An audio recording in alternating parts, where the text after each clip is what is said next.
Hi there, this is Grantham. Welcome back to a brand new video. Today I thought I'd do something slightly different. I'm going to be starting up first of all, new flight simulator, Microsoft Flight Simulator 2024. So look at that, that looks incredible. So far I've been getting well over 100 frames per second throughout the game, various locations such as Paris and New York. Heavy, dense regions where you'd expect there to be a massive drop in frame rates. I have noticed some discrepancies in the visual, the artwork and the buildings do look a bit crap when you're close up, but in general it looks good at a distance. Today, yeah, we're going to be doing something different on a new sim and also starting up a 737 aircraft. Just want to give you a full disclosure before we go in, is that this is Microsoft Flight Simulator 2024 on Game Pass. So this is on PC Game Pass. This is not my game. I don't actually own it yet. So once I run out of Game Pass, this game will vanish basically. But up to now, it's the full game on Game Pass for the price of that. So yeah, go ahead and grab yourself a copy. We're going to go straight into free flight. And we're doing a 737 startup and taxi and takeoff today. So we're going for the max. I'm going to use a business jet. So we click save and exit. Now already I think this is really great. You can literally select anywhere in the entire world that has an airport.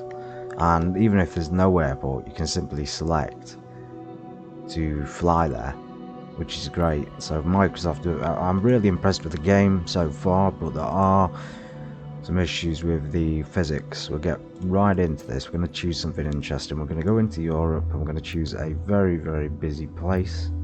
Now we can either go to Paris, Hamburg, or I think we should try Amsterdam. Let's try Schiphol Airport or Schiphol Airport.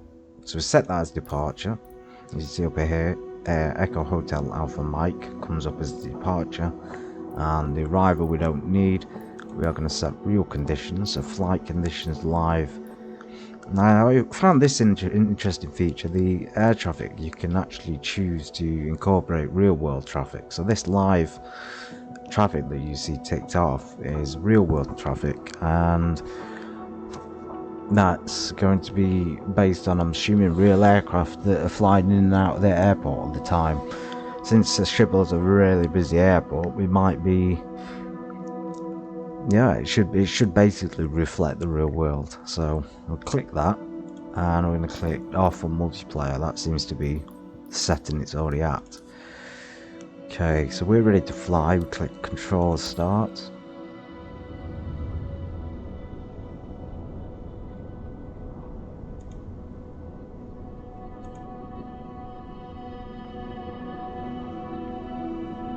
On first load up, I noticed there was a huge waiting time to get into a game or into the simulator.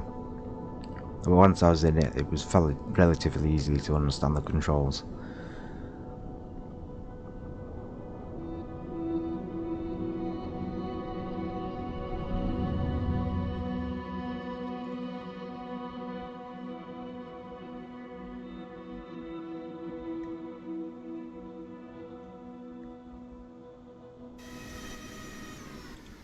Schiphol Tower, Boeing, Quebec, Charlie, Uniform, 9er Tree, 1 Tree, heavy ready for straight out departure at runway 27. Okay, so we've spawned in at the taxiway. We're holding short the runway. I thought we were going to be able to do a start-up, but obviously it's not made it clear at the beginning, so it's put us right at the runway. We're going to have to escape, or perhaps settings, and maybe we can turn the engine off and put us in parking, but we can't. So we're going to have to go back to the main menu. So I think that's something that Microsoft could change, because when we're clicking on free flight, there's not really any obvious details there about the aircraft condition. Click on aircraft, click down here on configure. This is for those who don't know this. We want it in this state basically. We want it cold, dark, so we can do the entire start up from the beginning, including the walk around. Okay, livery, we don't want a different one. I still can't find it. I think change this might be a good idea, Microsoft. Make this a bit easier for people, especially those who are casual flight simmers. No, still nothing. Nothing. If I click down here again,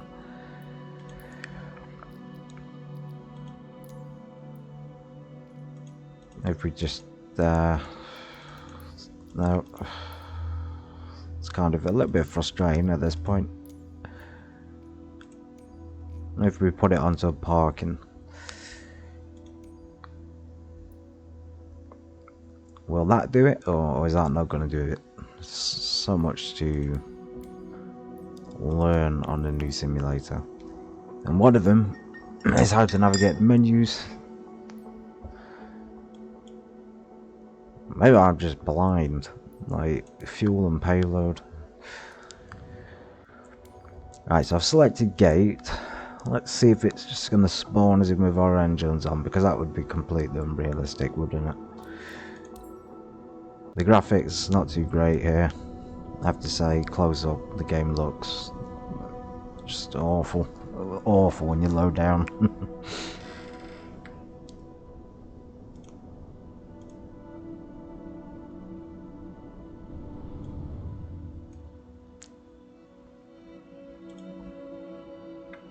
Okay, so it's placed us straight at the gate. Doesn't seem to be anything happening. Okay, we're here. We've spawned outside of the aircraft. Great. So if you're new to this, you're not really going to understand how to navigate the controls. There's no tutorial. You'd expect there to be a tutorial or some kind of controller configuration menu pop up, but nothing. So yeah, Microsoft's losing points on that. You do have if you do have a controller, console controller, use the right stick to look around like this, and use the left stick to move. Okay, so we've got the 737 MAX. There are some important differences in the aircraft, but we'll notice them more when we're inside. One of the big differences is the winglets. You can see at the end we have the pointed winglets. Okay, Papa Hotel Tango Julia Oscar. And that's ours. We're going to take the covers off.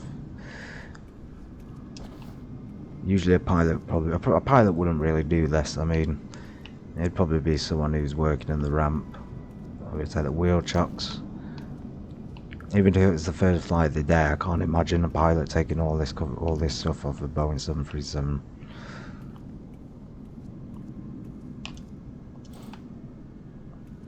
Okay, so there's the door. If we want to get back in, we have to click up there. We're going to remove these pitot covers and walk straight through this building and vehicle. I have to say it looks very good. Just check frame rates. I have an NVIDIA video card, so I didn't expect much from it, but it's been handling it really well. I have to say this airport has resulted in a frame rate drop to about 90. Averaging well over 130, I'd say. The CPU, for some reason, being utilised a lot more than GPU sometimes, so that might indicate a bottleneck through the game. Okay, we got a baggage door. You press A to interact, by the way. I don't know what the point of that is, there's nothing in there. Go ahead and turn that frame rate monitor off. And just appreciate some of the scenery. I do like what they've done. Looks quite realistic on the outside. The buildings and the people. I can't see any passengers or passenger buses or much else happening. It doesn't... Like, yeah, sure, they're here, but they don't feel real. It doesn't feel like a real experience at this point. So go ahead and examine this wheel. I'm wondering if you can... Oh yes, you can. You can examine the flaps. And the ailerons. Okay, that's good. And if you want to walk faster, you have to hold the right trigger.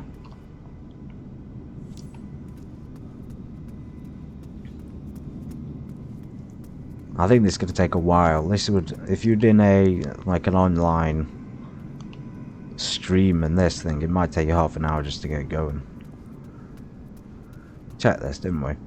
Oh no, we got to check the strut and the wheels.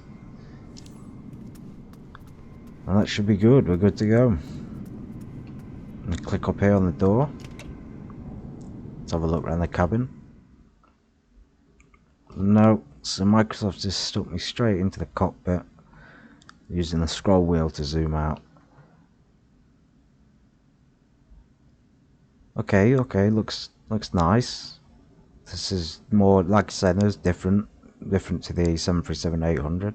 737-800 Max has a sort of more modern interior. As you can see there, the screens usually would have smaller screens on the 737-800. The Max is cutting out a few things. Let's check. You can't interact with the circuit breakers. You can interact with the door. If you click it, you can't go into the cabin. You can only exit the aircraft, which is disappointing. And we get a co-pilot. Okay, so thumbs up to Microsoft on the detail and the co-pilot, and that's great. And judging by that, it does look like it's got everything. Let's trim that, everything in it. All the radios. Okay, now if you want to move your person around, you right click the mouse and use the left stick on Expert's controller if you're using that, or any controller. Okay, so panel's good. Now on X-Plane you can't actually interact with a lot of things, and not a lot of things are functional in it, but this, I already know you can interact with everything. It might not be functional, but you can certainly touch them and push them and everything, which makes it just that much better, I have to say. If X-Plane wants to pride itself on being a flight simulator, then it needs to really compete with Microsoft. The standard edition 737 Max has given us interactability with absolutely everything. And I mean absolutely everything. Even the flight deck door. Incredible. Okay, we'll go ahead and start this thing up. I won't concern myself with too many different things. So we'll start, we'll click the battery. Now, I don't like this that Microsoft have implemented. There seems to be, I don't know why there's some switches on either. I don't know why they've got the name of the button or the switch highlighting and popping up on the screen. That's kind of distracting. So we're going to go ahead on settings. Maybe assistances. We don't want to see the name of the instrument, the button or the switch pop up because it's blocking the view. Okay, so again, not the most intuitive menu, I have to say. We'll give up for now. Get this thing operating. So on any aircraft you have a standard procedure, and it's usually quite similar or the same in most aircraft. You usually have to get the battery on. Click that. On. Here's some beeps in the background, and then you'll stick the APU on. So the APU on this aircraft just happens to be down here. Okay, so you want to hold that into the opposite start position. Another difference on this aircraft, there's no indication here that the APU is building up, whereas on the 737-800 you would have a dial. I guess they figured you didn't need one. Now I'm assuming that's running. We're going to go ahead and select this on. No. Turn the generator off again. That's on auto. We have got ground power available. We might have been able to do that. Maybe APU isn't on.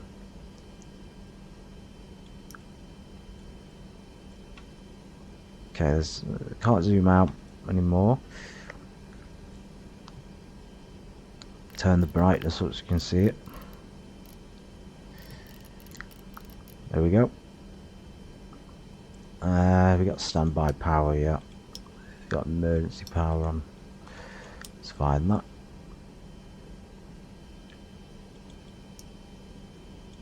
Yeah, so if that little box above had disappeared, I'd be able to see what was happening.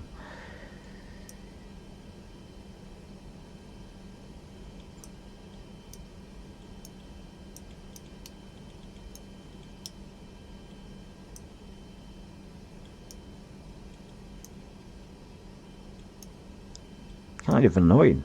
I'm trying to enjoy this and do a startup, and I can't because the aircraft's doesn't seem to be functioning.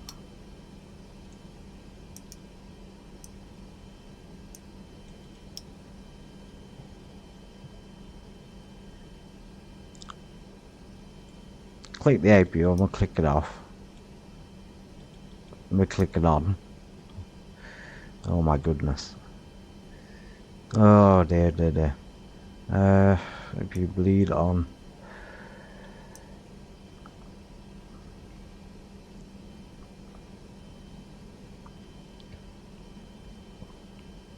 Holding it in position. Right, I can hear it now. So we have to hold it down for about 10 seconds and it didn't tell us to do that.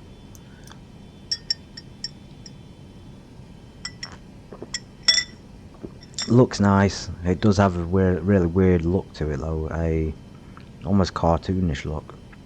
Can't really take it seriously, especially with all these boxes popping up. I think they're on. We just have to act like they are since there's no indication that it's not on. Okay, we stick the fuel pumps on and make this relatively quick. I'm going to stick these IRS on nav. Yeah. Okay, so they work. They work. Window heat, yes, you can interact with that. Pitot heat. Stick the we don't need the hydraulics on just yet.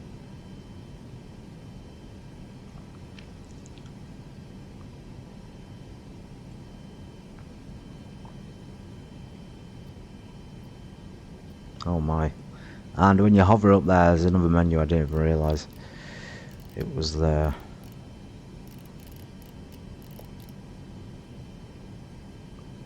Being instructed to turn that there, you turn it to ground, just start the engine.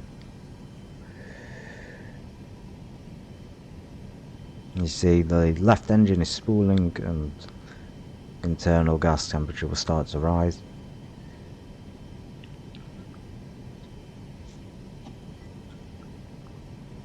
The numbers are blurred a bit when they're changing. All negatives really from what looks like a great looking game, but we'll introduce fuel. Yeah, great looking game. Looks nice, looks a bit cartoonish. It really does look like a game, plays like a game. X-Plane is much more realistic in its layout and its... Yeah, I'm not gonna lie, it just feels a lot better as well. We'll go ahead and start the right one.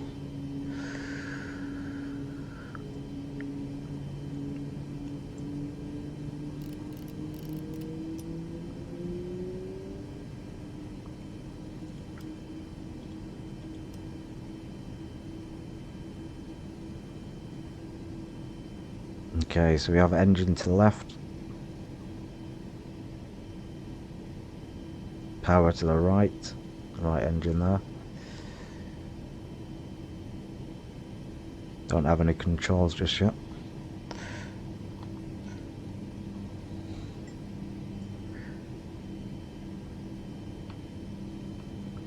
Okay, so right engine is now on. Zoomed in, not too keen on the blurring of the numbers. Again, X-Plane does that a lot better. The only thing X-Plane doesn't do as good is the detail on the cockpits in terms of interactability. Okay, now we've got batteries generated on because we've got power. Turn the APU off. Turn the bleed air on. There we go. Now I'd leave the APU bleed air on, the APU switched off, so. Okay, ground call, not available. Attendant is available, but it's saying not available. So maybe in the future they're looking at implementing a flight attendant who can come into the cockpit. That'd be interesting.